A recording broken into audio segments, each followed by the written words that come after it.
আসসালামু আলাইকুম।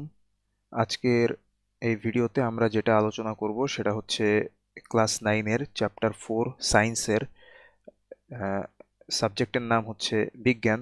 সো এটার আমরা অধ্যায় 4 পদার্থের অবস্থা এই চ্যাপ্টারটা আজকে আমরা ফুল কমপ্লিট করব with MCQ and CQ. So তার আগে আমি আমার পরিচয়টা দিয়ে নিই। আমার নাম হচ্ছে Abu Saeed, currently studying at the Department of Sociology, Bangladesh University of Professionals এখানে। সো পদার্থের অবস্থা। সো এই অধ্যায়ে যেই বিষয়গুলো আলোচনা করা হয়েছে সেগুলো হচ্ছে এখানে দেওয়া আছে টপিকগুলা। সো এটা অবশ্যই এনসিটিবি বইয়ের থেকেই নেওয়া। সো পদার্থের তিনটি অবস্থা আমরা জানি: কঠিন, তরল ও বায়বীয়। সো পদার্থের কঠিন, তরল ও বায়বীয় এই তিনটা অবস্থা, এই তিনটা জিনিস আসলে কি কি আমরা এগুলার ডেফিনিশন জেনে নিই। সো কঠিন পদার্থ হচ্ছে সেই পদার্থ যার নির্দিষ্ট ভর আছে, যার নির্দিষ্ট নির্দিষ্ট আয়তন আছে এবং যার নির্দিষ্ট আকারও আছে। ঠিক আছে? নির্দিষ্ট ভর মানে হচ্ছে শেপ, আয়তন মানে হচ্ছে নির্দিষ্ট ভলিউম, ভর মানে শেপ না, আমি এখানে ভুল করছি, ভর মানে মাস। ঠিক আছে?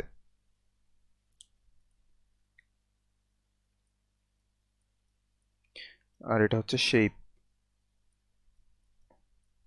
আর তরল পদার্থের ক্ষেত্রে কি আছে? তরল পদার্থের ক্ষেত্রে নির্দিষ্ট আকার নাই, নির্দিষ্ট ভর আছে আর নির্দিষ্ট আয়তন আছে। কিভাবে নির্দিষ্ট ভর আছে? যেমন আমি যদি বলি যে হচ্ছে আমার কাছে 2 কেজি পানি আছে, সো এটা তার নির্দিষ্ট ভর। আবার যদি বলি যে আমার কাছে 2 কেজি পানি এর আয়তন কত? 2 লিটার। নর্মালি 2 কেজি বিশুদ্ধ পানির আয়তন 2 লিটার। সো এই যে আমরা দেখতে পাচ্ছি যে এর নির্দিষ্ট ভরও আছে, নির্দিষ্ট আয়তনও আছে। ওকে। তারপরে বায়বীয় পদার্থের ক্ষেত্রে নির্দিষ্ট ভর অবশ্যই আছে। যদি আমরা বলি যে 20 কেজি জলীয় বাষ্প, 20 কেজি হচ্ছে, হ্যাঁ, 20 কেজি জলীয় বাষ্প। ঠিক আছে?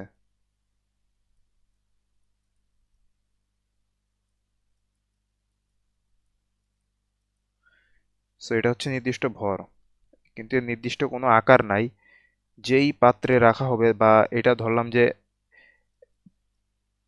1000 লিটারের একটা,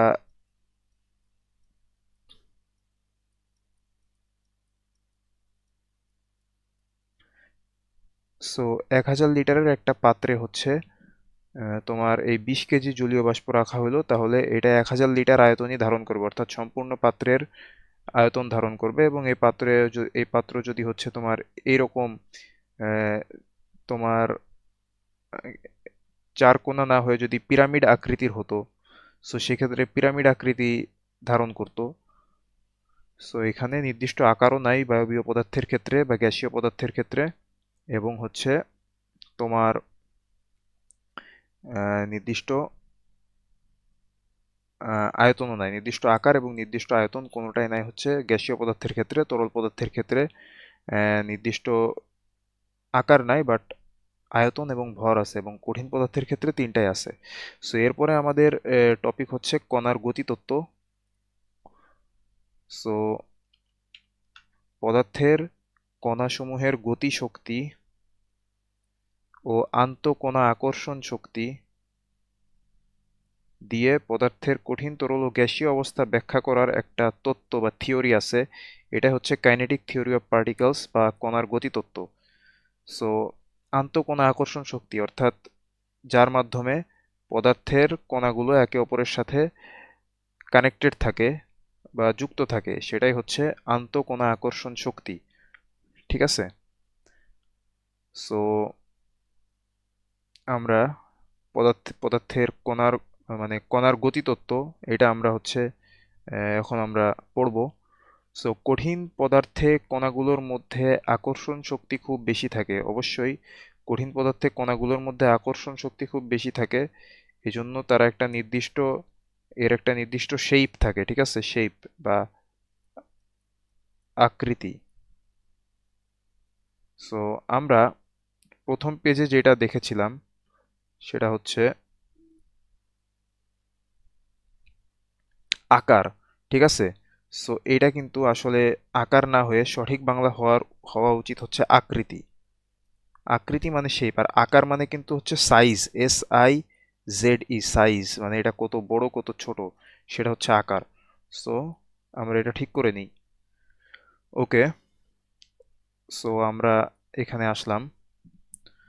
সো ফলে কণাগুলো নিজেদের মধ্যে খুব কাছাকাছি বা ঘনিষ্ঠভাবে অবস্থান করে, ঠিক আছে। ফলে কণাগুলো নিজেদের মধ্যে খুব কাছাকাছি বা ঘনিষ্ঠভাবে অবস্থান করে, এটা কঠিন পদার্থের কণাগুলোর মধ্যে আকর্ষণ শক্তি খুব বেশি থাকে এই জন্য। এবং এরা নিজেদের অবস্থান থেকে নড়াচড়া করতে পারে না, ঠিক আছে। Very good. এরা নিজেদের অবস্থান থেকে নড়াচড়া করতে পারে না। যখন কোনো কঠিন পদার্থকে তাপ দেওয়া হয় তখন কণাগুলো তাপ শক্তি গ্রহণ করে কাঁপতে থাকে বা ভাইব্রেট করতে থাকে, ঠিক আছে।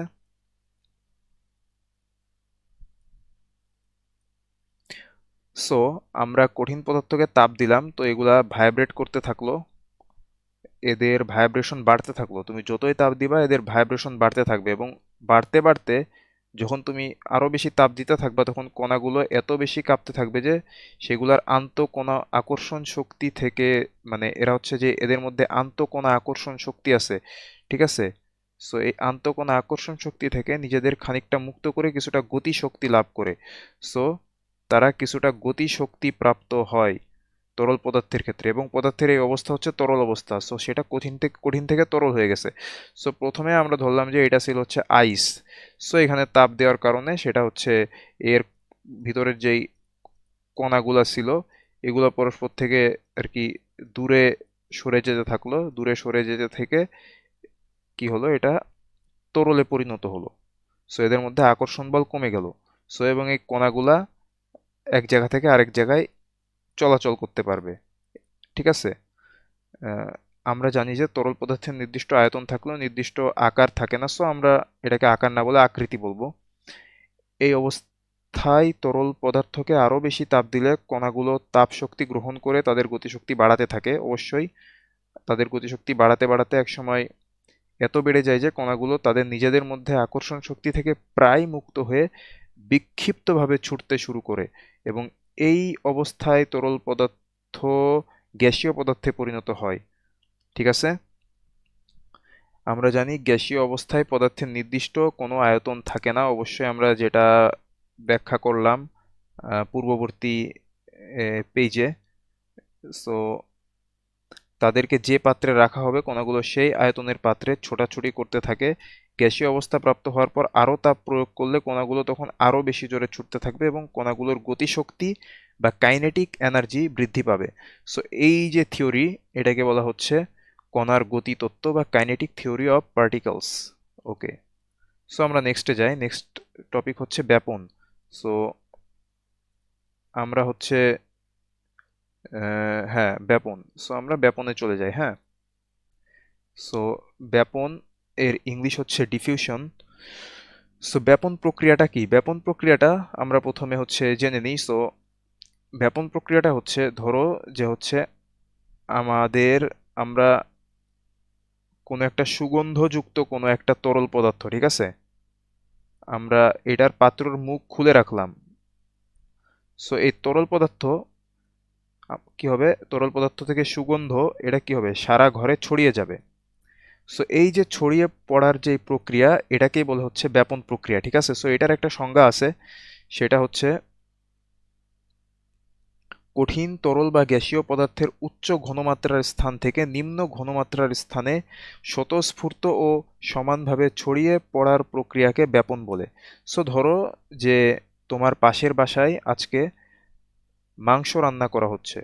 সো এটা কঠিন তরল বা গ্যাসীয় যে কোনো পদার্থের ক্ষেত্রেই, সো মাংসের যেই ঘ্রাণ সেটা তোমার বাসায় তুমি আর কি পাচ্ছ, ঠিক আছে। সো এইটা যে প্রক্রিয়ায় তোমার বাসায় ছড়িয়ে গেল সেটাই হচ্ছে ব্যাপন প্রক্রিয়া।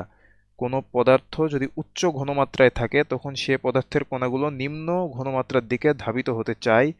কঠিন তরল বা গ্যাসীয় পদার্থের উচ্চ ঘনমাত্রার স্থান থেকে নিম্ন ঘনমাত্রার স্থানে স্বতঃস্ফূর্ত ও সমানভাবে ছড়িয়ে পড়ার এই প্রক্রিয়াই হচ্ছে ব্যাপন প্রক্রিয়া।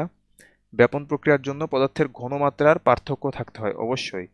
উচ্চ ঘনত্বের স্থান থেকে নিম্ন ঘনত্বের স্থানে ছড়িয়ে যাবে, ঠিক আছে? সো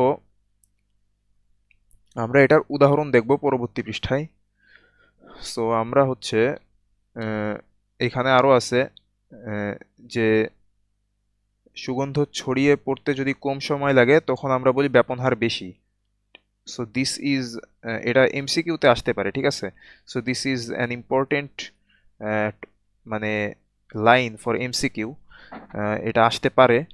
সো সুগন্ধ ছড়িয়ে পড়তে যদি কম সময় লাগে তাহলে ব্যাপন হার বেশি কেন? কারণ যত তাড়াতাড়ি ছড়াবে, কম সময় লাগে মানে হচ্ছে তাড়াতাড়ি ছড়িয়ে পড়তেছে, ঠিক আছে? সো যেহেতু তাড়াতাড়ি ছড়িয়ে পড়তেছে তাহলে এটার রেট, ছড়িয়ে পড়ার রেট বা হার, এটা হচ্ছে বেশি। আর যদি ছড়াইতে অনেক দেরি লাগে, সুপার স্লো, তাহলে এটার ব্যাপন হার হচ্ছে কম, ঠিক আছে? ব্যাপনের হার কণার আকার এবং ভরের উপরেও নির্ভর করে। বড় আকারের কণার তুলনায় ছোট কণা দ্রুত ছড়িয়ে পড়তে পারে বলে ছোট কণার ব্যাপনের হার বড় কণার থেকে বেশি। অর্থাৎ পদার্থের অণু যদি আকারে বড় হয় তাহলে কি হবে? এটা দ্রুত ছড়িয়ে পড়তে পারবে না, এবং যদি অণুর আকার ছোট হয় তাহলে সেটা হচ্ছে তাড়াতাড়ি ছড়িয়ে পড়তে পারবে, ঠিক আছে? সো আমরা কঠিন পদার্থের ব্যাপন প্রক্রিয়া আমরা দেখব। সো কঠিন পদার্থের ব্যাপন প্রক্রিয়ার মধ্যে আমরা দেখতে পাচ্ছি যে এই যে পানিতে আমরা যেই চা মানে টি ব্যাগ আমরা দিচ্ছি গরম পানিতে, সেই ক্ষেত্রে কি হচ্ছে, এই যে চায়ের যে নির্যাস এগুলা কিন্তু কঠিন পদার্থ, ঠিক আছে? সো এগুলা কিন্তু এই যে চারিদিকে মানে পানির ভিতরে ছড়িয়ে যে পড়লো, এটা কোন প্রক্রিয়ায় ছড়ালো? এটা হচ্ছে ব্যাপন প্রক্রিয়ায়। সো এই যে চায়ের পাতা এগুলা কঠিন পদার্থ, এর ভিতরের যে নির্যাস সেটা হচ্ছে চারিদিকে ছড়িয়ে পড়লো, এটা হচ্ছে কঠিন পদার্থের ব্যাপন প্রক্রিয়া। এবং এটা যে গরম পানিতে ছড়িয়ে পড়লো, গরম পানির ক্ষেত্রে কিন্তু এটা আমরা দেখতে পারবো যে এটা দ্রুত ছড়িয়ে পড়ছে, ঠিক আছে? বাট এটা যদি ঠান্ডা পানিতে দিতাম তাহলে কিন্তু এত দ্রুত ছড়াতো না, সেটা হচ্ছে ধীরে ছড়িয়ে পড়তো। সো এই ক্ষেত্রে ব্যাপন হার কম হতো, আর গরম পানিতে এই চায়ের নির্যাসের ব্যাপন হার বেশি। কারণ এখানে তাপমাত্রা বেশি, তাপমাত্রা বেশির কারণে পদার্থের গতি শক্তি বেশি হবে অণুগুলোর।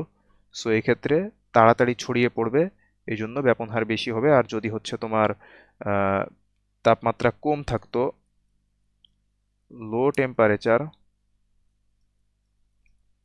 তাহলে ব্যাপন হার বা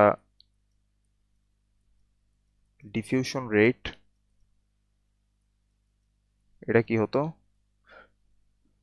লো টেম্পারেচারে দ্রুত আহ, ছড়াতো না, সো সেক্ষেত্রে ব্যাপন হার কম হতো।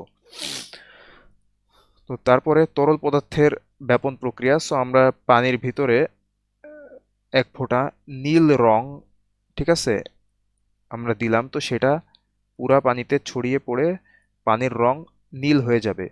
সো এটা হচ্ছে তরল পদার্থের ব্যাপন প্রক্রিয়া। সো শীতল পানিতে প্রক্রিয়াটি হবে ধীরে ধীরে, কিন্তু গরম পানিতে সেটি হবে দ্রুত।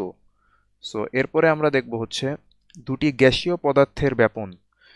সো গ্যাসীয় পদার্থের ব্যাপনের মধ্যে আমরা এখানে দেখতে পাচ্ছি যে একপাশে হচ্ছে হাইড্রোক্লোরিক অ্যাসিড দ্রবণ দিয়ে ভেজানো ভেজানো তুলা, ঠিক আছে? সো HCl মানে হচ্ছে হাইড্রোক্লোরিক অ্যাসিড, এবং NH4OH মানে হচ্ছে অ্যামোনিয়াম হাইড্রোক্সাইড দ্রবণ দিয়ে ভেজানো তুলা।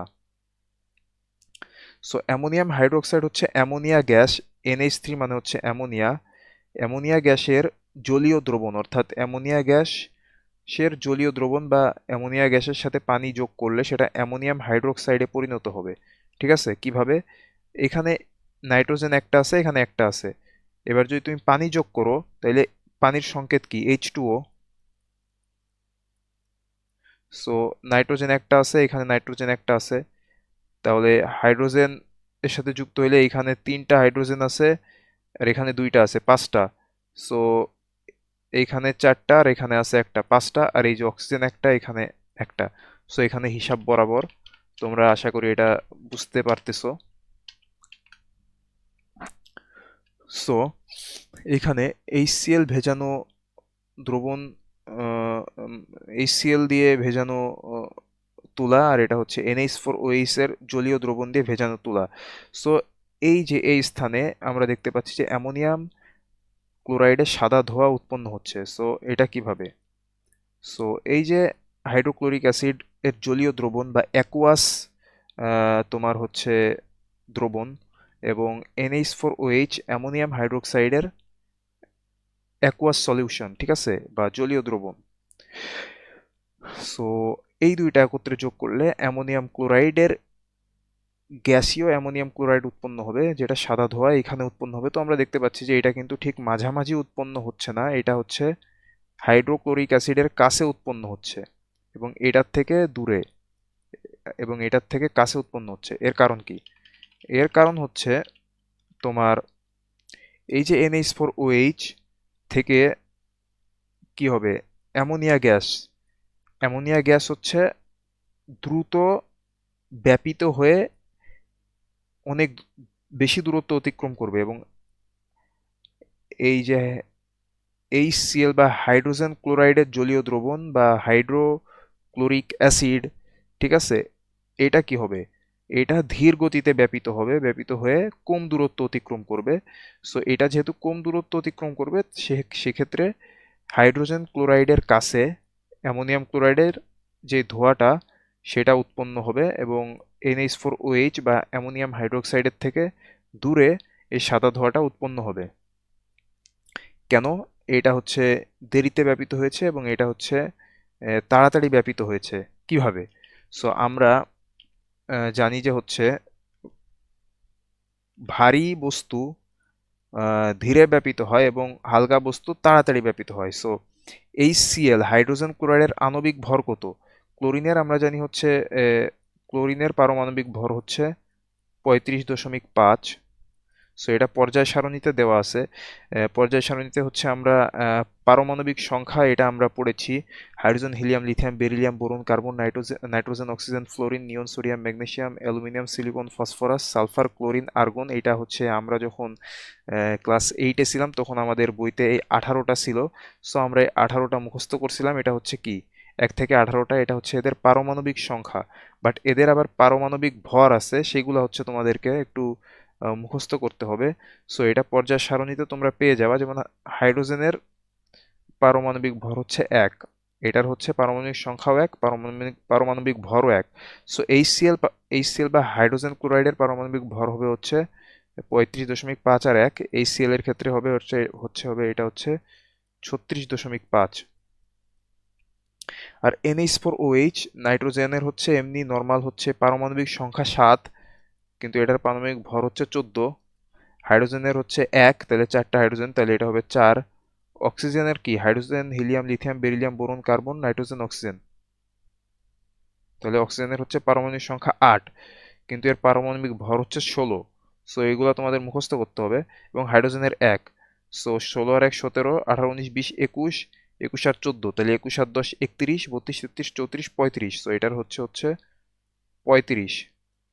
সো এটা যেহেতু হালকা গ্যাস, সেক্ষেত্রে এটা দ্রুত ছড়াবে, এবং এটা যেহেতু একটু ভারী, সেক্ষেত্রে এইটার তুলনায় এটা একটু ধীরে ব্যাপিত হবে। সো এই ক্ষেত্রে অ্যামোনিয়াম ক্লোরাইডের সাদা ধোঁয়া হাইড্রোজেন ক্লোরাইডের কাছে উৎপন্ন হবে এবং অ্যামোনিয়াম হাইড্রোক্সাইড থেকে দূরে উৎপন্ন হবে। সো এটা হচ্ছে দুইটা গ্যাসীয় পদার্থের ব্যাপন, এটা আমরা দেখলাম। সো এরপরে আমরা নিঃসরণে আসব। সো তার আগে দেখি যে আমরা হচ্ছে কোনো টপিক বাদ দিছি নাকি। 1 মিনিট। ব্যাপন নিঃসরণ, ঠিক আছে। এরপরে মোমের জ্বলন এবং মোমের 3টি অবস্থা। এটা মনে হয় আমি আমার এই যে লেকচারের ভিতরে বা সরি ক্লাসের নোটের ভিতরে আনতে ভুলে গেছি, but no problem at all. কারণ মোমের জ্বলন এবং মোমের 3টা অবস্থা, মোম জ্বললে আমরা এই 3টা অবস্থা দেখতে পাই। সেটা হচ্ছে মোম জ্বললে আমরা মোম দেখি যে প্রথমে হচ্ছে গলে যাচ্ছে, এবং কিছু মোম হচ্ছে বাষ্পে পরিণত হয়, আস্তে আস্তে মোম বাষ্পেই পরিণত হয়ে যায় সম্পূর্ণটা। এবং কিছু মোম হচ্ছে গলে যায়, গলে নিচে পড়ে মোমের গায়ে লাগে। সো মোমের গায়ে লাগার পরে আবার হচ্ছে সেটা কঠিন মোমে পরিণত হয়। ঠিক আছে, সো মোমের আমরা এই তিনটা অবস্থা আমরা দেখতে পাই। সো এটা আশা করি যে আমরা এই বইতেও পেয়ে যাব। সো এটা আমরা আগে দেখে নিই নাকি, এটা আমরা আগে দেখে নিই। ওকে, মোমবাতির জ্বলন এবং মোমের তিনটা অবস্থা। সো মোম হলো বিভিন্ন হাইড্রোকার্বনের মিশ্রণ। হাইড্রোকার্বন মানে কার্বন এবং হাইড্রোজেন দিয়ে হচ্ছে তৈরি। ঠিক আছে, কার্বন এবং হাইড্রোজেন দিয়ে তৈরি পদার্থগুলোকে বলা হয় হাইড্রোকার্বন। সো হাইড্রোজেন এবং কার্বন মিলে গঠিত জৈব যৌগই হলো হাইড্রোকার্বন। মোমের জ্বলনে আমরা মোমের কঠিন, তরল এবং গ্যাসীয় এই তিনটি অবস্থাই দেখতে পাই। মোমের মধ্যে একটি সুতা থাকে, সেই সুতাটা হচ্ছে এটা। সো আশা করি তোমরা হয়তো দেখতে পাচ্ছ না, এই যে এবার হয়তো দেখতে পাচ্ছ, এটা হচ্ছে সুতা। সো এই সুতাতে আগুন জ্বালালে সুতার চারিদিকে হাইড্রোকার্বন অণুগুলো তাপে গলে তরলে পরিণত হয়। এই যে তরলে পরিণত হচ্ছে, ওই তরল মোম আগুনের তাপে প্রথমে বাষ্পে পরিণত হয়। সো এগুলা বাষ্পে পরিণত হয়ে যায়। অতএব ওই বাষ্পীয় মোম বাতাসের অক্সিজেনের সাথে বিক্রিয়া করে কার্বন ডাই অক্সাইড, জলীয় বাষ্প, আলো এবং তাপ উৎপন্ন করে। ঠিক আছে, সো বাতাসের অক্সিজেনের সাথে বিক্রিয়া করে কার্বন ডাই অক্সাইড, জলীয় বাষ্প, আলো এবং তাপ উৎপন্ন করে। তরল মোমের কিছু অংশ ঠান্ডা হলে কঠিন মোমে পরিণত হয়, যেটা আমরা এখানে দেখতে পাই। অর্থাৎ তাপের প্রভাবে মোমের কঠিন, তরল ও গ্যাসীয় এই তিন অবস্থারই অস্তিত্ব পাওয়া যায়। সো আমরা এটা দেখে নিলাম, দিস ইজ নর্মাল। সো আমরা এখন চলে যাব হচ্ছে আমাদের স্লাইডে। ওকে, তো আমরা তার আগে আরেকটা জিনিস জেনে নিই, সেটা হচ্ছে যে ওই বাষ্পীয় মোম বাতাসের অক্সিজেনের সাথে বিক্রিয়া করে কার্বন ডাই অক্সাইড, কারণ এটা হচ্ছে হাইড্রোকার্বন, হাইড্রোজেন আর কার্বন দিয়ে হচ্ছে এই মোম তৈরি। সো কার্বনের সাথে বাতাসের অক্সিজেন যুক্ত হয়ে তোমার কি হবে, এটা কার্বন ডাই অক্সাইড তৈরি হবে। ঠিক আছে, সো C+O2 CO2। আর হাইড্রোজেন যেটা আছে, সেটা বাতাসের অক্সিজেনের সাথে বিক্রিয়া করে কি হবে, জলীয় বাষ্প বা পানি, মানে পানির হচ্ছে স্টিম ফর্ম হচ্ছে জলীয় বাষ্প। আর আলো হচ্ছে, আমরা জানি যে আগুনের কারণে আলো উৎপন্ন হয় এবং তাপও উৎপন্ন হয়। So this is normal and common sense. So আমরা হচ্ছে মোমবাতির জ্বলন এবং মোমের তিনটা অবস্থা এটা কমপ্লিট করলাম, পদার্থের তিনটা অবস্থা কমপ্লিট করলাম, কণার গতিতত্ত্ব কমপ্লিট করলাম, ব্যাপন কমপ্লিট করলাম। সো এবার আমরা যাব হচ্ছে নিঃসরণে। সো নিঃসরণ বা ইফিউশন, ওটা ছিল ব্যাপন বা ডিফিউশন, এটা হচ্ছে নিঃসরণ বা ইফিউশন। নিঃসরণ কি?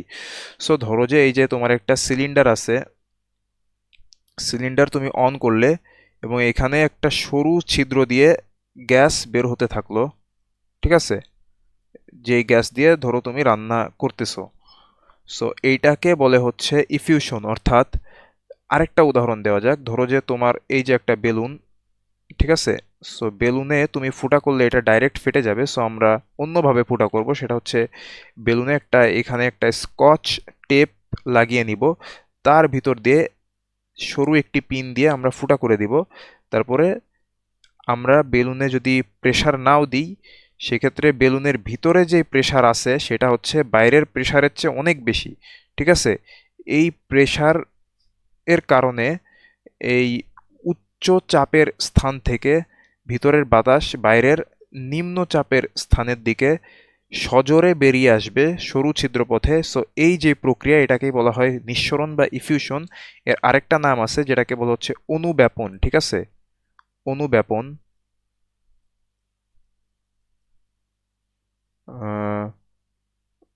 সো অনুব্যাপনের বানান এটাই। হয়তো লেট মি চেক অনুব্যাপনের বানান কি।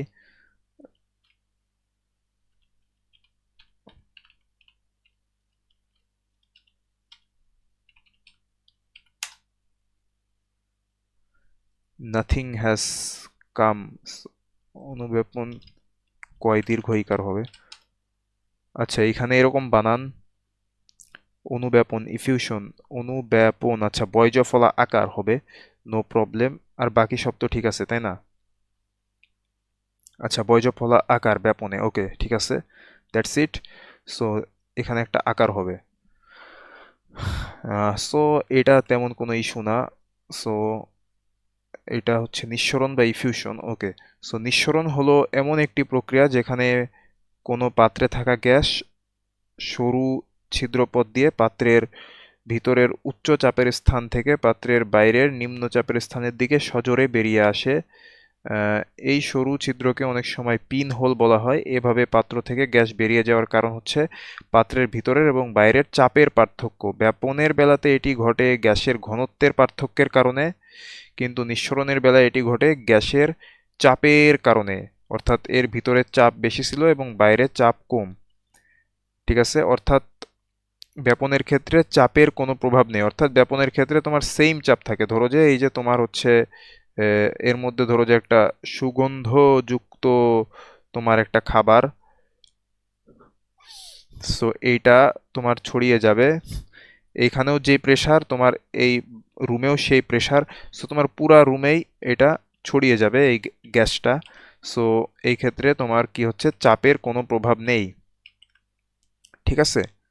আহ, কিন্তু নিঃসরণের বেলায় চাপের প্রভাব আছে। আরেকটি গুরুত্বপূর্ণ পার্থক্য হলো ব্যাপনের ক্ষেত্রে কঠিন, তরল বা গ্যাসীয় পদার্থ এই তিনটার ক্ষেত্রেই ঘটতে পারে উপযুক্ত মাধ্যমে সব দিকে ছড়িয়ে পড়ে, কিন্তু নিঃসরণের ক্ষেত্রে শুধু গ্যাসীয় পদার্থ গ্যাসীয় মাধ্যমে সরু ছিদ্র পথে সজোরে বেরিয়ে আসে। ঠিক আছে, সো এইখানে তোমার ধরো যে তুমি বেলুনের মধ্যে থেকে যে গ্যাস বের হলো, ঠিক আছে, এটা নিঃসরণের মাধ্যমে বের হবে। নিঃসরণের পরে আবার কি হবে, এরপরে কিন্তু আবার সেই ব্যাপনই হবে। ঠিক আছে, সো ধরো যে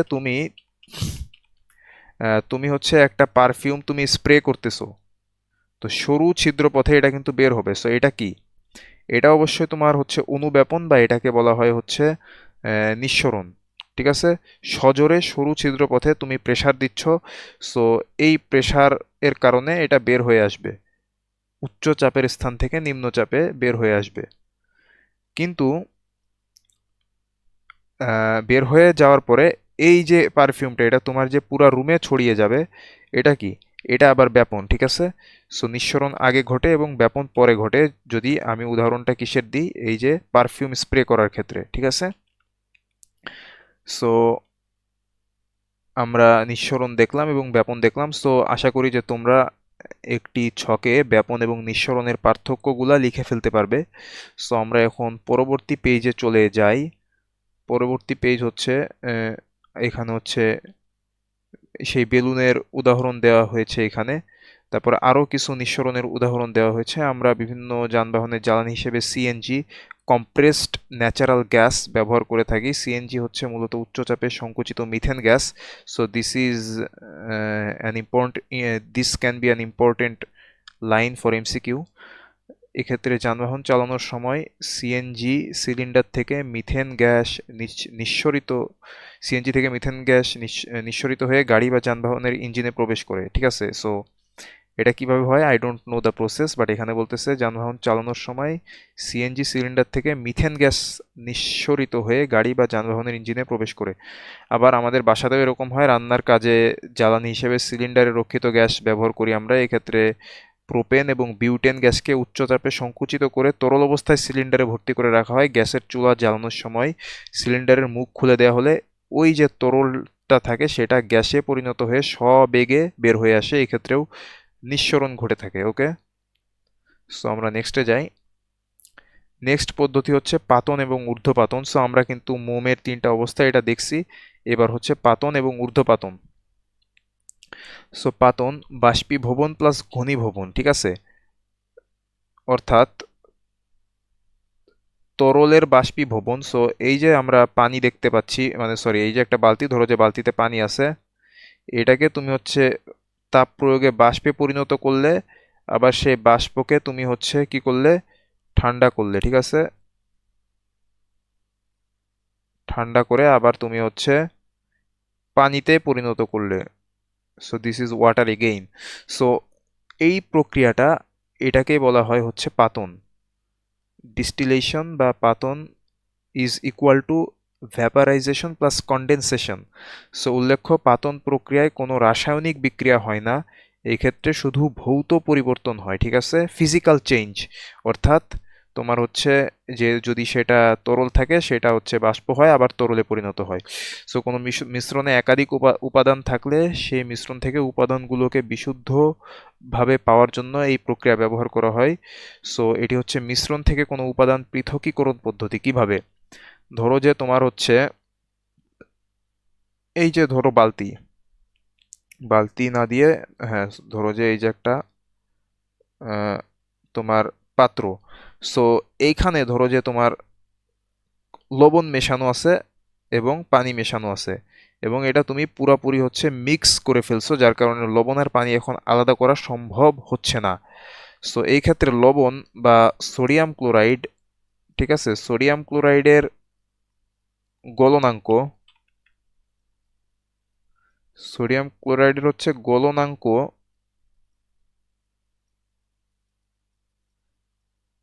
801 ডিগ্রি সেলসিয়াস। তাহলে সোডিয়াম ক্লোরাইডের স্ফুটনাঙ্ক কত হইতে পারে সেটা তোমরা ভাবো, আরো বেশি হবে অবশ্যই। সো আমরা যখন এখানে তাপ দিব, সো 100 ডিগ্রি সেলসিয়াস হলে বা তার কিছু বেশি হলে পানি কি হবে, বাষ্পে পরিণত হবে। বাষ্পে পরিণত হলে আমরা ওটাকে ঠান্ডা করে আবার কি করতে পারবো, ওইটাকে আবার তরলে পরিণত করে পানি আলাদা করে ফেলবো, এবং এর ভিতরে লবণ জমা হয়ে থাকবে। সো আমরা পাতন প্রক্রিয়ায় পানি আলাদা করে বিশুদ্ধ পানি পেয়ে যাব। সো কোনো মিশ্রণ থেকে উপাদানকে পৃথকীকরণ, পানি আর সোডিয়াম ক্লোরাইডের মিশ্রণ থেকে আমরা পানিকে পৃথক করে ফেললাম এই পাতন প্রক্রিয়ার মাধ্যমে। প্রথমে বাষ্পীভবন করলাম, বাষ্পে পরিণত করলাম, দেন আমরা সেইখানে হচ্ছে তাপমাত্রা কমালাম কোনোভাবে। সো তারপরে সেটা কি হলো, ঘনীভূত হয়ে আবার পানিতে পরিণত হলো। So this is called distillation বা পাতন। সো এই যে তোমার একটা উদাহরণ, তার আগে আমি এখানে আরেকটা উদাহরণ এখানে দিয়ে দেখালাম, সেটা হচ্ছে তোমার এই যে কেতলিতে ধরো যে তোমার তাপ দেয়া হচ্ছে, ঠিক আছে, হিট। সো তাপ দেয়া হচ্ছে, তাপ দেওয়ার কারণে এই যে পানি, এটা হচ্ছে বাষ্পীভূত হলো। ধরো এখানে লবণ আর পানি মেশানো ছিল, সো এটা বাষ্পীভূত হলো। বাষ্পীভূত হওয়ার পরে আমরা এখানে একটা প্লেট ধরলাম। সো এইখানে ধরো যে তোমার হচ্ছে 160 ডিগ্রি সেলসিয়াস ছিল তাপমাত্রা। সো বাইরে বের হওয়ার কারণে ধরো যে বাইরের তাপমাত্রা হচ্ছে আজকে 21 ডিগ্রি সেলসিয়াস।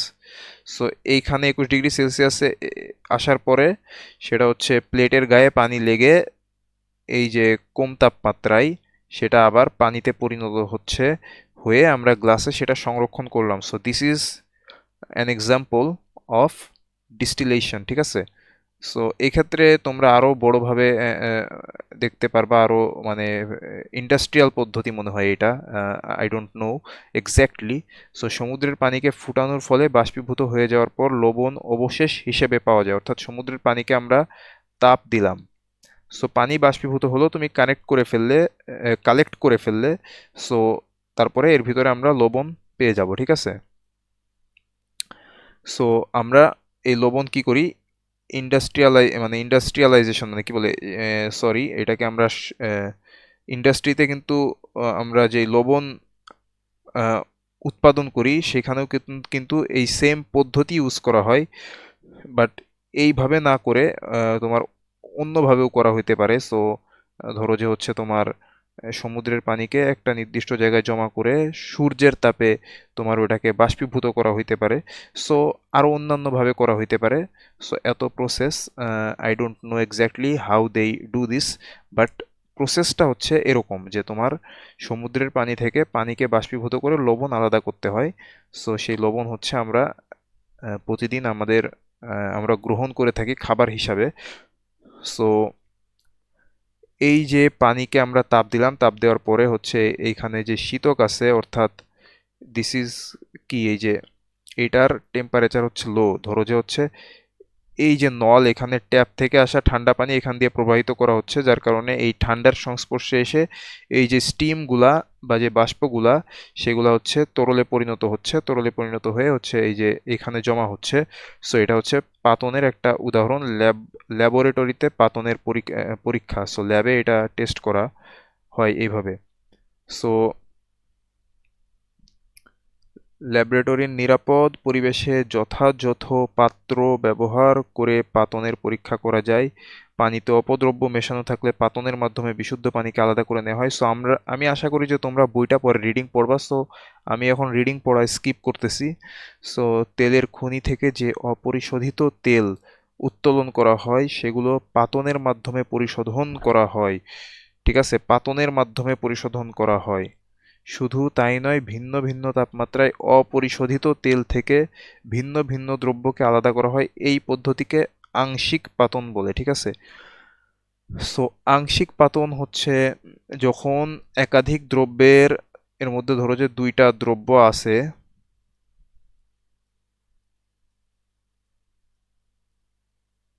সো এই দুইটা দ্রব্যের মধ্যে যদি তোমার দুই বা তার বেশি ধরো দ্রব্য আছে, সো এদের মধ্যে যদি তোমার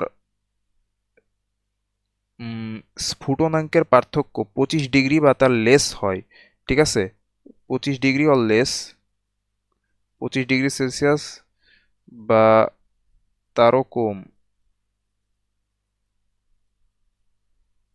আরে কি হ্যান্ডরাইটিং এটা! সেই ক্ষেত্রে তোমার কি হবে? সেই ক্ষেত্রে তোমার আংশিক পাতন পদ্ধতিতে আলাদা করা হবে। সো ধরো এখানে অ্যাসিটন আর বেনজিন, ঠিক আছে,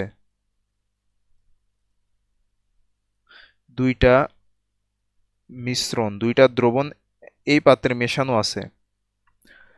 সো এটাকে কি করা হবে, তোমার তাপ দেওয়া হবে এবং দুইটার তাপমাত্রার পার্থক্য কিন্তু তোমার 25 ডিগ্রির চেয়ে কম। অ্যাসিটনের স্ফুটনাঙ্ক হচ্ছে তোমার 56 ডিগ্রি সেলসিয়াস মাত্র, ঠিক আছে, আর বেনজিনের স্ফুটনাঙ্ক তোমার হচ্ছে 80 ডিগ্রি সেলসিয়াস। সো 56 আর 80 কত হয়, মাইনাস করো 56 থেকে 80, সো তোমার হচ্ছে ধরো 60 থেকে 80 কত হয়, 20, আর তোমার হচ্ছে সাথে আরো 4, তাইলে তোমার 24। সো এই দুইটার তাপমাত্রার পার্থক্য হচ্ছে 24 ডিগ্রি সেলসিয়াস, ঠিক আছে। সো অ্যাসিটন আর বেনজিন, সো এখানে তুমি যখন তাপ দিবা, তাপমাত্রা যখন 56 ডিগ্রিতে আসবে, সো এটা কি হবে, তোমার বাষ্প হতে শুরু করবে এবং তুমি থার্মোমিটারে দেখতে থাকবা যে আচ্ছা ঠিক আছে, এইটা 56 ডিগ্রিতে আসার পরে তোমার কি হচ্ছে, এই অ্যাসিটোন এটা বাষ্পীভূত হওয়া শুরু করতেছে এবং সেটার স্টিমটা তুমি কালেক্ট করবা। কালেক্ট করার পরে তুমি এটাকে আবার হচ্ছে কি করবা, ঠান্ডা করে তুমি এটাকে তরল অ্যাসিটোনে পরিণত করবা, ঠিক আছে। এবং যখন এটা তোমার কালেক্ট করা হয়ে যাবে তখন দেখবা যে এই থার্মোমিটার এখানে যেটা ছিল, ধরো যে এটা হচ্ছে একটা থার্মোমিটার, হয় নাই, আঁকা হচ্ছে না, বাদ দাও। সো থার্মোমিটারের তাপমাত্রা তখন বাড়তে শুরু করবে, বাড়তে শুরু করার পরে এটা যখন 80 ডিগ্রি সেলসিয়াসে পৌঁছাবে তখন বেনজিন স্টিম হইতে শুরু করবে। তখন তুমি হচ্ছে দেন হচ্ছে তুমি এটাকে কালেক্টর চেঞ্জ করবা, অর্থাৎ তুমি অন্য পাত্রে এটাকে কালেক্ট করা শুরু করবা। সো এটা হচ্ছে আংশিক পাতন, যখন হচ্ছে তোমার তাপমাত্রা দুইটা পদার্থের মধ্যে বা একাধিক পদার্থের মধ্যে তোমার কি হয়, 25 ডিগ্রি অথবা তার চেয়ে লেস হয়, তখন এই আংশিক পাতন পদ্ধতিতে পৃথক করা হয়। সো আংশিক পাতন পদ্ধতির একটা চিত্র আমরা দেখে নিই, ঠিক আছে। সো এই যে দেখো, এই যে 25 ডিগ্রি সেলসিয়াসে হচ্ছে পেট্রোলিয়াম, তরল পেট্রোলিয়াম গ্যাসকে কালেক্ট করা হয়। প্রথমে হচ্ছে গ্যাস হিসেবে কালেক্ট করা হয়, পরে সেটাকে তরল করা হয়, তরল করে এটাকে মানে তোমার এই সিলিন্ডারে ভরা হয়। সো এটা আবার আমরা গ্যাস হিসেবে ইউজ করি। সো তরলটা আমরা সিলিন্ডার চালু করলে ওটা গ্যাস হিসেবে বের হয়, ঠিক আছে। সো এই যে এই তাপমাত্রার মধ্যে আমরা পেট্রোল পাই, এই তাপমাত্রার মধ্যে ন্যাফথা, এই তাপমাত্রার মধ্যে প্যারাফিন। সো এগুলো হচ্ছে কমপ্লেক্স ব্যাপার। সো আমি তোমাকে হচ্ছে যে উদাহরণটা বললাম সেটা তোমরা হচ্ছে এই যে এই যে এই টাইটেলটা লিখে তোমরা যদি ইউটিউবে সার্চ দাও তাহলে তোমরা এই এক্সপেরিমেন্টটা এখানে দেখতে পারবা। এখানে তোমাদেরকে অ্যানিমেশনের মাধ্যমে এখানে দেখানো হয়েছে। সো এই যে youtube.com/watch, এই যে এই লিঙ্কটাতে তোমরা যদি আসো তাহলে তোমরা এটা দেখতে পারবা, অথবা তোমরা যদি এই যে হোম রিভাইস এই চ্যানেলের এই ভিডিওটা দেখো তোমরা হচ্ছে এটা জানতে পারবা। সো ওই যে আমি যে উদাহরণটা দেখালাম অ্যাসিটোন আর বেনজিনের মধ্যে তোমাদের যেই অ্যাসিটোন আর বেনজিনের মধ্যে যে ঊর্ধ্বপাতন, সরি কি বলে, আংশিক পাতন, সেটা। সো তারপরে কি, তারপর হচ্ছে ঊর্ধ্বপাতন।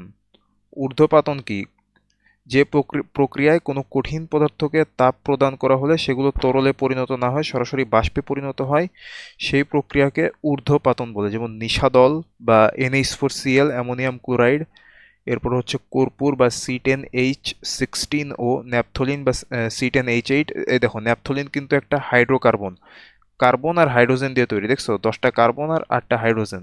সো হাইড্রোকার্বন মানে যেগুলো শুধু হাইড্রোজেন আর কার্বন দিয়ে তৈরি হয়, যেমন মোম হচ্ছে একটা হাইড্রোকার্বন।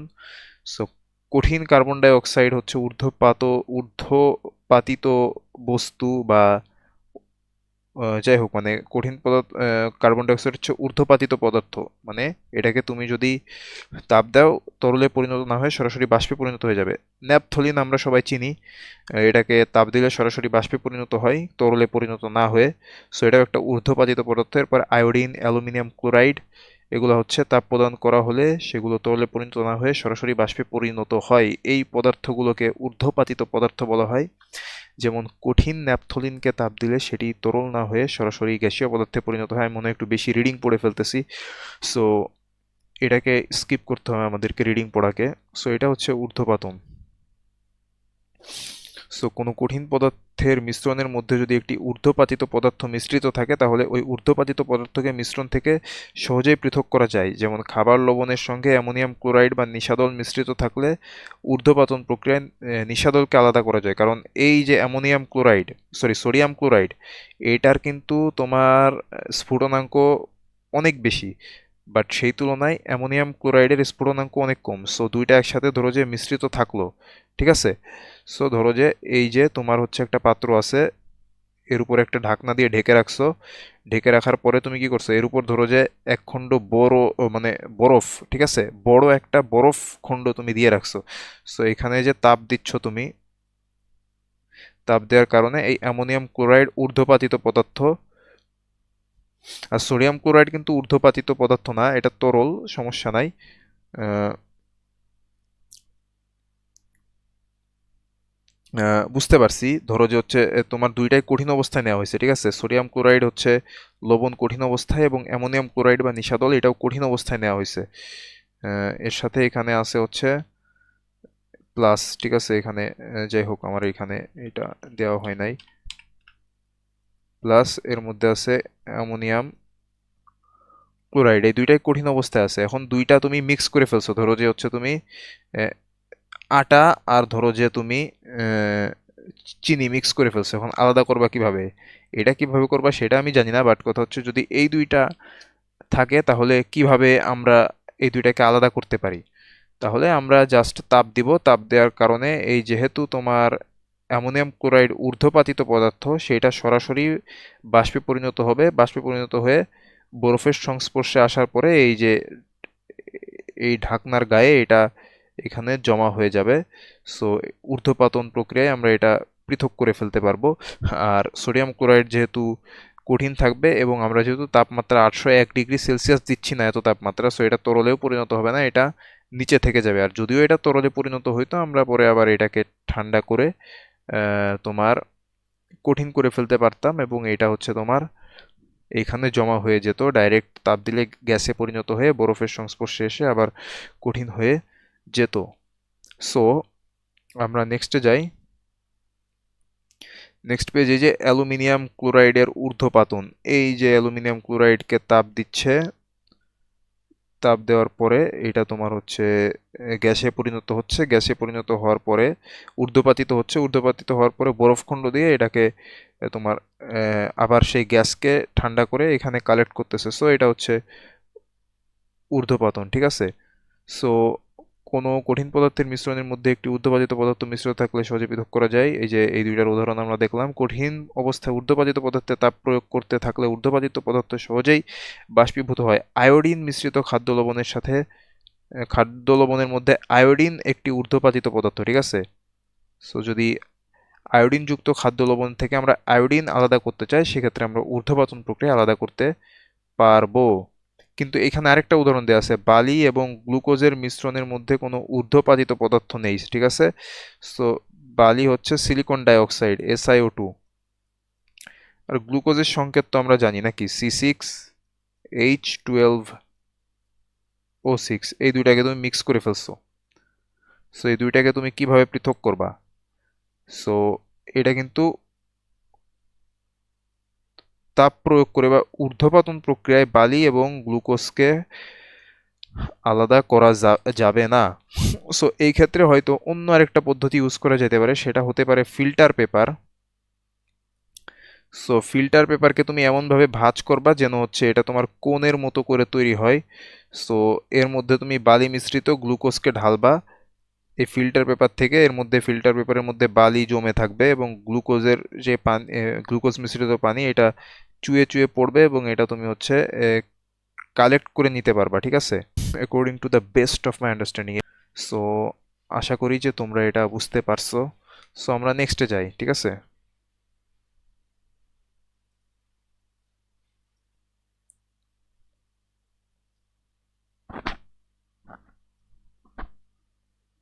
এই যে আমরা এটা তো দেখলাম, নেক্সটে যাই। নেক্সটে, হ্যাঁ, আমাদের অধ্যায় শেষ। সো আমরা এখন কোথায় চলে আসলাম? আমরা আচ্ছা দেখি আমাদের আসলে কি আমরা শেষ করছি। সো হ্যাঁ, আমাদের অধ্যায় শেষ। আমরা হচ্ছে চলে আসলাম কোথায়? আমাদের এমসিকিউতে। কাপে গরম চা রাখলে নিচের কোন প্রক্রিয়াটি হবে? ঊর্ধ্বপাতন হবে না, কারণ কঠিন পদার্থ তাপ দিলে সরাসরি বাষ্পে পরিণত হয়, সেটা হচ্ছে কি ঊর্ধ্বপাতন। নিঃসরণ হবে না, কারণ এখানে কোনো সরু ছিদ্র পথে কিছু বেরিয়ে যাচ্ছে না সজোরে। ব্যাপন এখানে হবে না, কারণ হচ্ছে তোমার, তুমি মনে করতে পারো যে চায়ের মধ্যে চা পাতা দিলে, টি ব্যাগ দিলে এটা কি হবে? সো টি ব্যাগের চা এর নির্যাস গুলো হচ্ছে তোমার পুরা কাপে ছড়িয়ে যাবে। সো এখানে সেটা বলে না, বলছে কাপে গরম চা তুমি রাখতেছো, এই ক্ষেত্রে কোন প্রক্রিয়াটি হবে? আমরা দেখতে পারবো যে হচ্ছে গরম চায়ের কিছু পানি বাষ্প আকারে তোমার উড়ে যাবে, সেটাই হচ্ছে বাষ্পীভবন প্রক্রিয়া। সো এইটা ঘটবে, ঠিক আছে। ব্যাপন তুমি বলতে পারো যে চায়ের যেই ঘ্রাণ সেটাও তো ঘরের মধ্যে ছড়িয়ে পড়বে, বাট এই যে বাষ্পীভবনের কাছে এইটা হচ্ছে নেগলিজিবল, ঠিক আছে। সো এইটা নেগলিজিবল মনে হচ্ছে, সেই কারণে হচ্ছে এটা বাষ্পীভবন হবে। নেগলিজিবল মানে উপেক্ষণীয় এটা, কারণ এই ঘ্রাণটা আসলে অত বেশি নাকে আসে না, বাট চোখে দেখা যায় বেশি হচ্ছে এই যে ধোঁয়া উঠতে। সো আমরা এটাকে অ্যান্সার হিসাবে নিচ্ছি। জলীয় বাষ্পকে যখন ঘনীভবন করা হয় তখন কণাসমূহের ক্ষেত্রে কি ঘটবে? কণাসমূহের আকার সংকুচিত হবে, এটা কি কখনো সম্ভব? আহ, যেমন হচ্ছে ধরো যে পানি, হাইড্রোজেন পরমাণুর যে আকার, ঠিক আছে, এবং অক্সিজেন পরমাণুর যে আকার, এর আকার ধরো যে যত ন্যানোমিটার, তত ন্যানোমিটারই তো থাকবে, তাই না? সো এটা তো আর চেঞ্জ হবে না। তুমি একটা হাইড্রোজেন একটা অক্সিজেন, ওইটা তো আর চেঞ্জ হবে না, ওইটা তার নির্দিষ্ট আকারে থাকবে। সো কিন্তু ওইটার ফরমেশনটা চেঞ্জ হবে, অর্থাৎ যখন তুমি ঘনীভূত করবা জলীয় বাষ্পকে, যখন তরলে পরিণত হবে, তখন তারা কাছাকাছি চলে আসবে, ঠিক আছে, অণুগুলা কাছাকাছি চলে আসবে। সেক্ষেত্রে তাদের ফরমেশনটা কি হবে? চেঞ্জ হবে।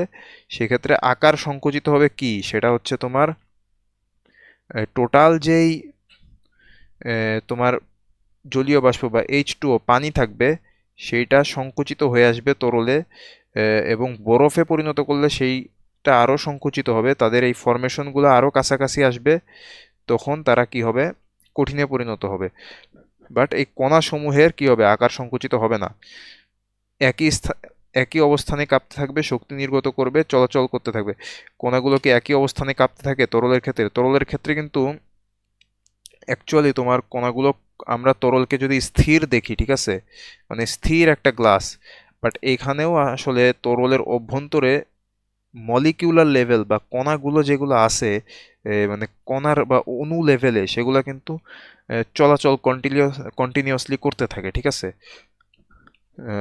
সো এই ক্ষেত্রে এই যে এই দুইটার মধ্যে দুইটাই কিন্তু কারেক্ট। একটা হচ্ছে শক্তি নির্গত করবে, কারণ কি, আমরা যখন এইটাকে তোমার ঠান্ডা করব জলীয় বাষ্পকে, তখন কি তারা তাপ শক্তি নির্গত করবে, সো দিস ইজ অবশ্যই কারেক্ট। এবং তারা যে গতিশক্তি ছিল, ঠিক আছে, এটার গতিশক্তি কমে যাবে, সো তারা গতিশক্তিও নির্গত করবে, সো তাদের গতিশক্তি কমে যাবে। সো গতিশক্তিকে ছেড়ে দিবে, গতিশক্তি কমে যাবে মলিকুলার লেভেলে। এবং হচ্ছে আমরা যদি পদার্থ অ্যাজ এ হোল চিন্তা করি, মানে পুরা পানি যতটুকু ছিল, স্টিম ধোঁয়া যতটুকু ছিল, সেটা কি হবে, তাপ শক্তি নির্গত করে তোমার হচ্ছে তরলে পরিণত হবে, ঠান্ডা হয়ে তরলে পরিণত হবে। সো এটা একটা কারেক্ট অ্যান্সার। এরপরে কি হবে, কণাসমূহের ক্ষেত্রে কি ঘটবে, কণাসমূহ মলিকুলার লেভেলে চলাচল করতে থাকবে, বাট এটাকে আমরা উপেক্ষা করতেছি, দিস ইজ উপেক্ষণীয় এই অপশনের কাছে। সো আমরা বেস্ট অ্যান্সার চুজ করব।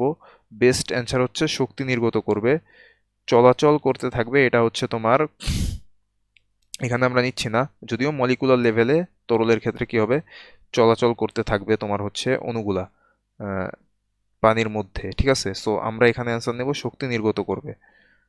তারপরে আমরা পরবর্তী পেজে যাই।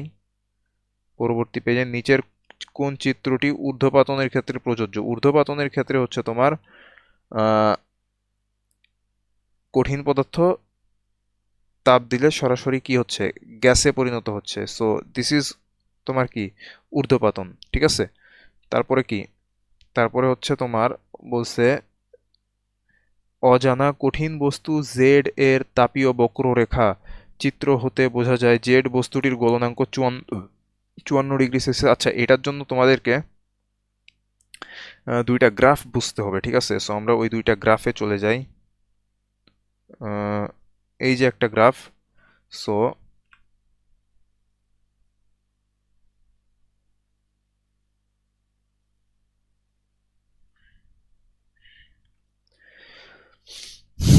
এই যে ধরো পানির তোমার বাষ্পীভবনের গ্রাফ, এটা সরি বরফের বাষ্পীভবনের গ্রাফ। সো বরফের তাপ প্রদানের তোমার হচ্ছে গ্রাফ। সো ধরো যে প্রথমে একটা বরফ -40 ডিগ্রি সেলসিয়াস তাপমাত্রায় ছিল। সো সময় যত পার হলো এর তাপমাত্রা তুমি বাড়াতে থাকলে, মানে তাপ দিতে থাকলে, সো তাপমাত্রা বেড়ে -40 থেকে 0 ডিগ্রি হলো। সো 0 ডিগ্রি সেলসিয়াস তাপমাত্রার বরফ 0 ডিগ্রি সেলসিয়াস তাপমাত্রার পানিতে পরিণত হলো। সো এটা হচ্ছে তোমার গলনাঙ্ক। 0 ডিগ্রি সেলসিয়াস তাপমাত্রার পানিতে পরিণত হলে কিছু সময় সে ওয়েট করবে, যেই স্টেটে বা যে অবস্থাতে তোমার হচ্ছে এই বরফ কি হবে, এই 0 ডিগ্রি সেলসিয়াসের বরফ আস্তে আস্তে 0 ডিগ্রি সেলসিয়াসের তাপমাত্রার পানিতে পরিণত হবে, যেখান থেকে এ অবস্থান থেকে বি অবস্থানে যেতে যত সময় লাগবে সে তত সময় হচ্ছে এ বি রেখাটা নির্দেশ করে, যেটাকে বলা হচ্ছে গলনাঙ্ক রেখা। সো 0 ডিগ্রি সেলসিয়াস তাপমাত্রার বরফ 0 ডিগ্রি সেলসিয়াস তাপমাত্রার পানিতে পরিণত হয়েছে। সো এই ক্ষেত্রে তাপ প্রদান করা হলেও পদার্থের কি হয়েছে, তাপমাত্রার কোনো পরিবর্তন না হয়ে অবস্থার পরিবর্তন হয়েছে। এই যেই তাপ, এটাকে বলা হচ্ছে আপেক্ষিক সুপ্ত তাপ, ঠিক আছে। অর্থাৎ এই তাপের কারণে কি হচ্ছে, পদার্থের তাপমাত্রা বৃদ্ধি পাচ্ছে না, কিন্তু তোমার অবস্থার পরিবর্তন হচ্ছে। সো ওই আপেক্ষিক সুপ্ত তাপ যেই কাজে লাগে সেটা হচ্ছে পদার্থের অবস্থা পরিবর্তনে, ঠিক আছে। সো আপেক্ষিক সুপ্ত তাপ কাকে বলে, সো যে তাপমাত্রা, সরি, যে তাপ প্রদানের ফলে কোনো পদার্থের তাপমাত্রা বৃদ্ধি না পেয়ে পদার্থের অবস্থার পরিবর্তন হয় তাকে আপেক্ষিক সুপ্ততাপ বলে, ঠিক আছে। সো পদার্থের গলনাঙ্ক রেখা এখানে আমরা দেখতে পাচ্ছি। সো এটা কি হবে, আহ, বৃদ্ধি পাবে, সরি, এ থেকে বিতে যখন আসবে তখন 0 ডিগ্রি সেলসিয়াস তাপমাত্রা যে বরফ 0 ডিগ্রি সেলসিয়াস তাপমাত্রার পানিতে পরিণত হবে। 100 ডিগ্রিতে গেলে 0 ডিগ্রি সেলসিয়াস তাপমাত্রার পানি 100 ডিগ্রি সেলসিয়াস তাপমাত্রার পানিতে পরিণত হবে। তারপরে সিডি রেখা বরাবর পানি কি করবে, আবার আপেক্ষিক সুপ্ততাপের কারণে পানি তোমার হচ্ছে 0 ডিগ্রি সেলসিয়াস তাপমাত্রার, সরি, 100 ডিগ্রি সেলসিয়াস তাপমাত্রার পানি 100 ডিগ্রি সেলসিয়াস তাপমাত্রার বাষ্পে পরিণত হবে ডি অবস্থানে। এরপর যত তাপ দেওয়া হবে তার বাষ্পের তাপমাত্রা বাড়তে থাকবে। সো এই এ বি হচ্ছে গলনাঙ্ক রেখা, সিডি হচ্ছে স্ফুটনাঙ্ক রেখা, ঠিক আছে। সো আমরা যদি পরবর্তী পৃষ্ঠায় যাই, এটা হচ্ছে শীতলীকরণ লেখচিত্র। এই যে 140 ডিগ্রি সেলসিয়াস তাপমাত্রার তোমার স্ফুট বাষ্পকে যখন 100 ডিগ্রি সেলসিয়াস তাপমাত্রাতে নামানো হবে, ঠিক আছে, তখন কি হবে, তখন এই যে 140 ডিগ্রি সেলসিয়াস তাপমাত্রার জলীয় বাষ্পে 100 ডিগ্রি তাপমাত্রার জলীয় বাষ্পে পরিণত হবে। সো 100 ডিগ্রি সেলসিয়াসের জলীয় বাষ্পে পরিণত হওয়ার পর এটা আস্তে আস্তে আস্তে আস্তে আস্তে 100 ডিগ্রি সেলসিয়াস তাপমাত্রার পানিতে পরিণত হবে। সো এটা হচ্ছে তোমার স্ফুটনাঙ্ক। 100 ডিগ্রি সেলসিয়াস তাপমাত্রার পানিতে পরিণত হওয়ার পরে এটা আস্তে আস্তে আস্তে আস্তে তাপমাত্রা আরো কমাতে থাকলে এটা 0 ডিগ্রি সেলসিয়াস তাপমাত্রার পানিতে পরিণত হবে। এরপরে এই স্টেট এই স্টেটে এটা হচ্ছে আবার আহ, কিছু সময় পরে 0 ডিগ্রি সেলসিয়াস তাপমাত্রার পানি 0 ডিগ্রি সেলসিয়াস তাপমাত্রার বরফে পরিণত হবে। এরপরে এর তাপমাত্রা যতই কমানো হবে বরফের তাপমাত্রা ততই কমতে থাকবে। সো এই জলীয় বাষ্পকে শীতল করে বা ঠান্ডা করে যখন 140 ডিগ্রি থেকে কমিয়ে 100-তে নিয়ে আসা হয় তখন জলীয় বাষ্প পানিতে পরিণত হতে শুরু করে। যখন জলীয় বাষ্প পানিতে পরিণত হতে থাকে তখন পানির তাপমাত্রা 100 ডিগ্রি সেলসিয়াস থাকে, ঠিক আছে। সো এটা -40 ডিগ্রি তাপমাত্রা পর্যন্ত বরফের তাপমাত্রা দেখানো হয়েছে। সো এটা আমরা বুঝলাম।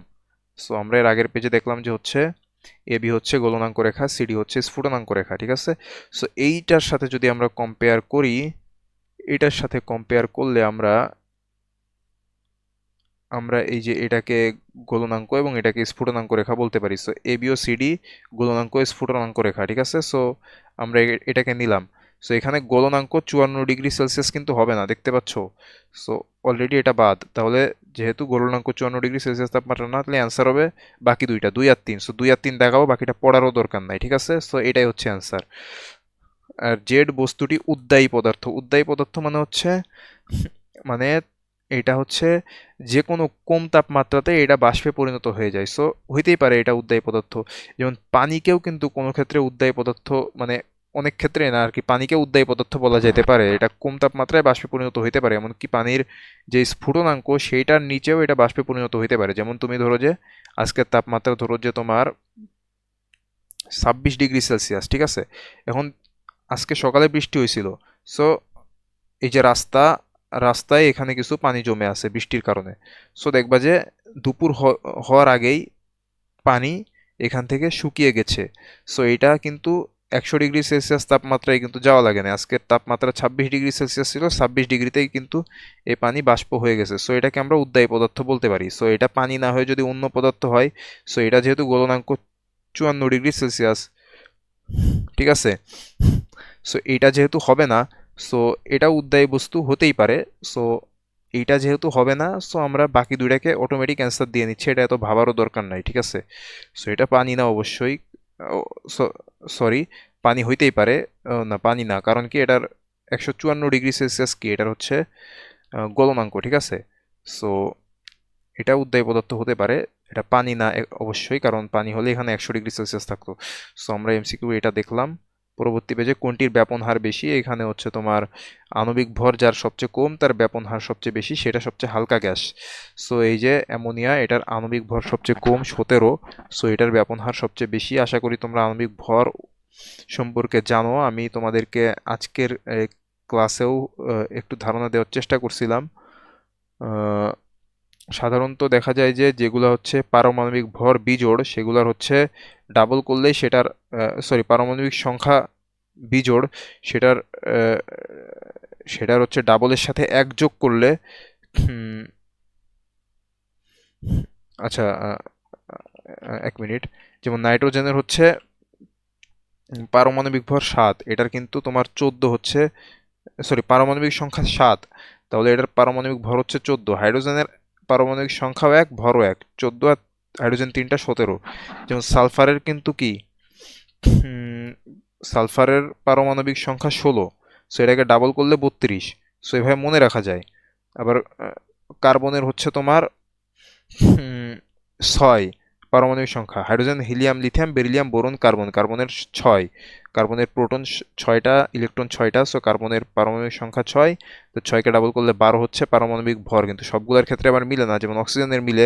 অক্সিজেনের হচ্ছে 8, ডাবল করলে হচ্ছে 16, ঠিক আছে। Hydrogen, helium, lithium, beryllium, boron, nitrogen, হ্যাঁ ঠিক আছে। তারপরে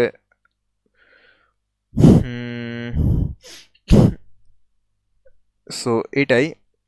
তো সব ক্ষেত্রে আবার মিলবে না। সো এটা তোমাদেরকে আর কি প্র্যাকটিস করতে হবে, মানে মুখস্থ করতে হবে। 1 থেকে 30 পর্যন্ত যদি তোমরা মুখস্থ করে ফেলো পর্যায় সারণীর মৌলগুলা, তার পারমাণবিক সংখ্যা এবং পারমাণবিক ভর, এবং কিছু ইম্পর্টেন্ট মৌল যেমন হ্যালোজেনগুলা মুখস্থ করতে পারো, ফ্লোরিন, ক্লোরিন, ব্রোমিন, আয়োডিন। এছাড়াও কিছু ইম্পর্টেন্ট থাকতে পারে। সো 1 থেকে 30 করলে তোমাদের ক্লাস 9-এ হয়তো আর লাগবে না। সো 1 থেকে 30 পর্যন্ত তোমরা মুখস্থ করে ফেলতে পারো, তাহলে তোমাদের জন্যই ভালো। কোনটি ঊর্ধ্বপাতিত হয়?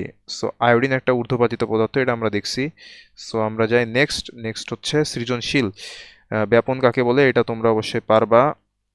রান্নার কাজে জ্বালানি হিসেবে ব্যবহৃত গ্যাসের সিলিন্ডারের মুখ খুলে দিলে ব্যাপন ও নিঃসরণের মধ্যে কোনটি আগে হবে? সো রান্নার কাজে জ্বালানি হিসেবে ব্যবহৃত সিলিন্ডারের মুখ খুললে আগে সরু ছিদ্র পথে গ্যাস বের হবে, এটা হচ্ছে নিঃসরণ। তারপরে গ্যাসের গন্ধ ছড়িয়ে পড়বে, এটা হচ্ছে ব্যাপন। ঠিক আছে, সো এটা আমরা বুঝলাম। তাহলে আগে ঘটবে হচ্ছে নিঃসরণ। তাপমাত্রা বাড়াতে থাকলে উদ্দীপকের কোন পদার্থটি সবার আগে বাষ্পীভূত হবে? সো বালি আর গ্লুকোজ, এটা তাপমাত্রা যতই বাড়াবে এটা কোনো তোমার ঊর্ধ্বপাতিত পদার্থ না। সো বাষ্পীভূত তোমার গ্লুকোজও তোমার হচ্ছে অবশ্যই কি পানির সাথে মিশ্রিত আছে। সো মেইন কথা হচ্ছে বাষ্পীভূত হবে তোমার হচ্ছে এর মধ্যে আয়োডিন হচ্ছে ঊর্ধ্বপাতিত পদার্থ, এটাকে তাপ দিলে সবার আগে বাষ্পীভূত হবে, কারণ এই সবগুলোর মধ্যে আয়োডিনের হচ্ছে স্ফুটনাঙ্ক সবচেয়ে কম। ঠিক আছে, এটা মুখস্থ রাখতে হবে। সোডিয়াম ক্লোরাইডের তোমার গলনাঙ্ক হচ্ছে 801 ডিগ্রি সেলসিয়াস। বালির কত জানি না, আর গ্লুকোজের কত এটাও জানি না, বাট কথা হচ্ছে যে বালি ও গ্লুকোজের তুলনায় আয়োডিনের স্ফুটনাঙ্ক কম। সো এই ক্ষেত্রে এটা তাড়াতাড়ি তাপ দিলেই বাষ্পীভূত হবে, এবং এটা হচ্ছে তোমার ঊর্ধ্বপাতিত পদার্থ। এইভাবে পরীক্ষায় লিখলেই হয়ে যাবে। ঠিক আছে, এবং কারণ হচ্ছে ব্যাখ্যা করো। কারণ হচ্ছে এটা ঊর্ধ্বপাতিত পদার্থ, এটাই হচ্ছে তুমি পরীক্ষায় লিখে দিবা। এখন কথা হচ্ছে যে বালি গ্লুকোজ এগুলোর তো মনে হয় বইতেও দেওয়া নাই তোমাদের নিউ কারিকুলামের বইতে। ওল্ড কারিকুলামে ছিল নাকি জানি না যে এটার স্ফুটনাঙ্ক কত। যাই হোক, ক পাত্রের উপাদান ও খ পাত্রের উপাদানগুলো পৃথকীকরণে একই পদ্ধতির ব্যবহার সম্ভব কিনা? এটার অ্যান্সার হচ্ছে না। ক পাত্রের ক্ষেত্রে আমরা ঊর্ধ্বপাতন পদ্ধতি ব্যবহার করব, আর খ পাত্রের ক্ষেত্রে আমরা ফিল্টার পেপার ব্যবহার করব। ঠিক আছে, ওকে। আবার কেউ পৃথক করে এটা আবার খাইতে যাও না, ঠিক আছে। সো কোনো ক্ষেত্রেই পৃথক করে খাইতে যাও না, unless you are sure that you are sure. ঠিক আছে, মানে তুমি যে শিওর, এটা আগে শিওর থাকো যে এটা খাওয়া যাবে নাকি। সো নেক্সট হচ্ছে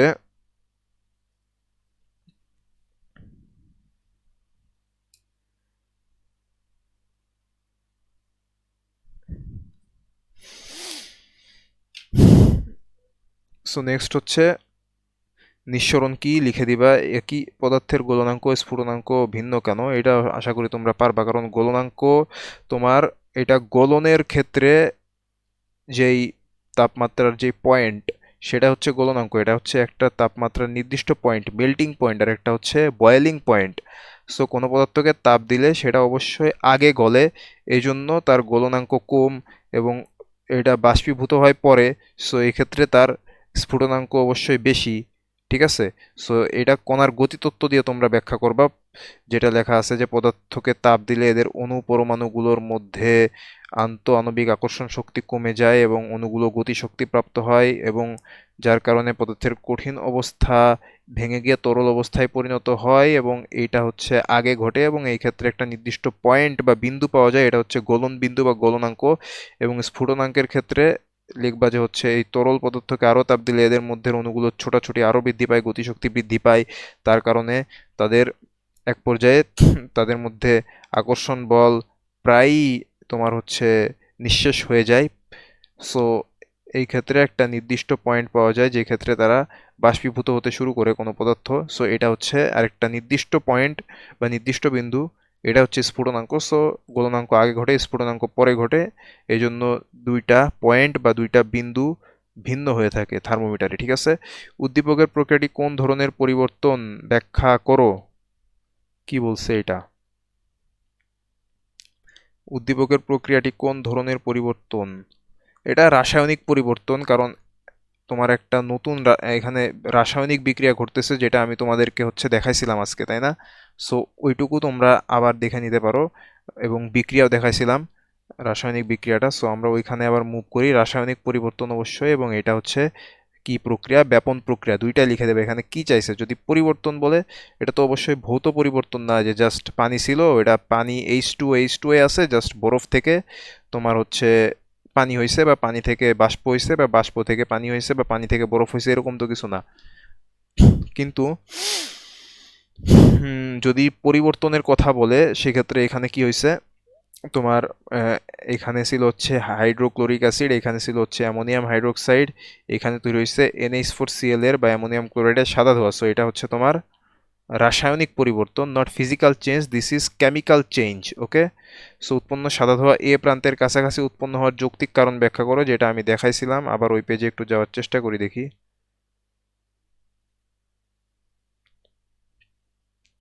so this is the page. আশা করি এটা তোমরা দেখতে পাচ্ছ, এই বিক্রিয়াগুলো তোমরা লিখে দিতে পারবা আশা করি। সো আমরা আবার চলে যাই। সো ওকে,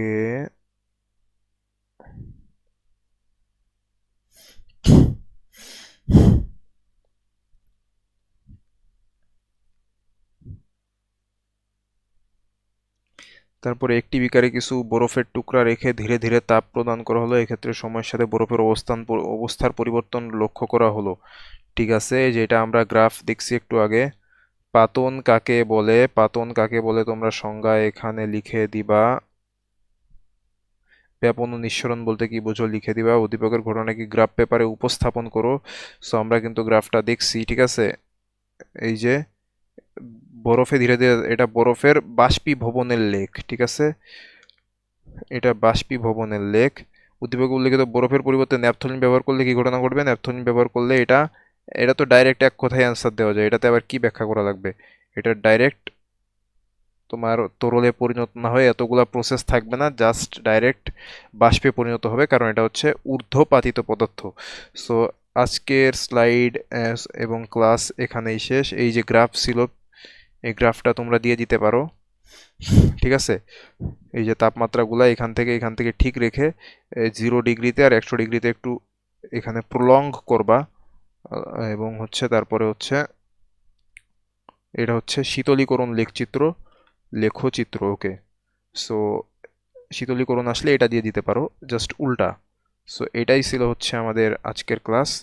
সো এই চ্যাপ্টার আমরা এখানেই শেষ করলাম। তোমরা এই চ্যাপ্টার থেকে মানে তোমরা তোমাদের সহায়ক বই থেকে বিভিন্ন MCQ এবং CQ দেখে নিবে অবশ্যই, এবং CQ এর যতগুলা টেমপ্লেট আছে সবগুলা দেখে নিবে।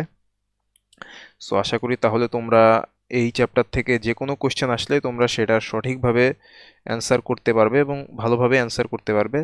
সো আজকে আর কোনো কথা না বাড়িয়ে এখানেই শেষ করছি। ইনশাল্লাহ পরবর্তী কোনো ভিডিও আবার নিয়ে আসব। সেই পর্যন্ত আল্লাহ সবাইকে শান্তিতে রাখুন। আসসালামু আলাইকুম ওয়া রাহমাতুল্লাহি ওয়া বারাকাতুহু।